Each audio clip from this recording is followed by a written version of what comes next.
लो bite लो, खत्म करना है ये। नहीं मैम, मुझे नहीं खाना, मुझे कुछ अच्छा नहीं लग रहा अभी।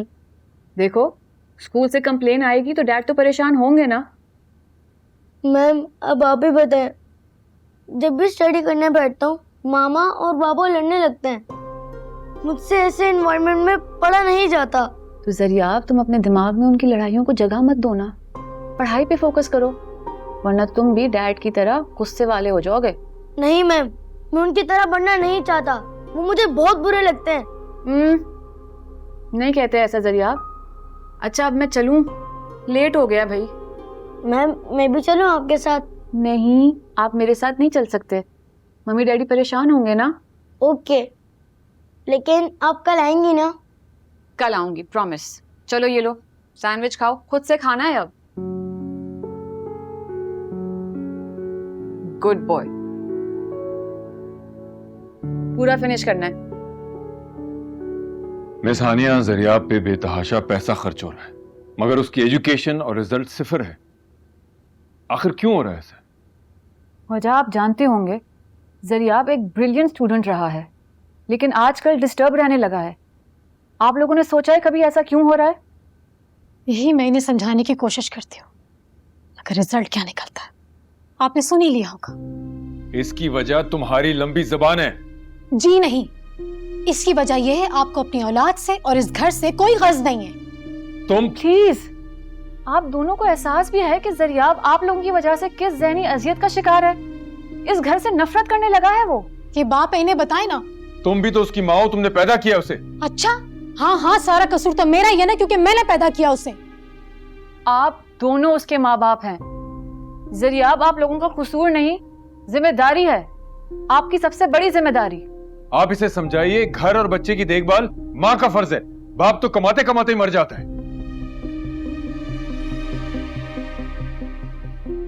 देख लिया आपने किस तरह की सोच है इनकी। इनको अपने घर से और अपनी औलाद से कोई सरोकार ही नहीं है, अपने सारे फराइज भूल गए ये। अगर ये नहीं समझ रहे तो आप तो समझने की कोशिश करें ना। क्या करूं मैं, थक गई हूं, हर वक्त मुझे माइग्रेन रहने लगा है। पता होगा ऐसी सिचुएशन में शौहर बाहर दिलचस्पियां ढूंढना शुरू करते थे।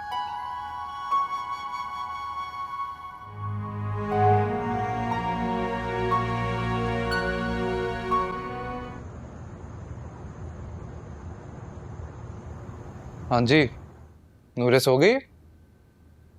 जाहिर है बेटा, तुम्हारा इंतजार करते करते सो जाती है। सुबह स्कूल के लिए भी तो उठना होता है ना उसे। कैसी जा रही है पढ़ाई उसकी? और ये नई टीचर कैसी है? I hope she is giving her attention. आनिया लगी रहती है वो नूरे के साथ बेचारी। अब तो नूरे की पोजीशन भी आने लगी है। गुड। सॉरी, आपने बेचारी क्यों बोला ऐसे? घर घर जाकर ट्यूशन पढ़ाने वाली को बेचारी ना कहूँ तो क्या कहूँ। जरूरतमंद है इसीलिए तो घर घर जाती है, वरना वो इतनी खूबसूरत है कि उसकी तो कब की शादी हो जाना चाहिए थी। खैर, anyways I think Noore is quite attached to it.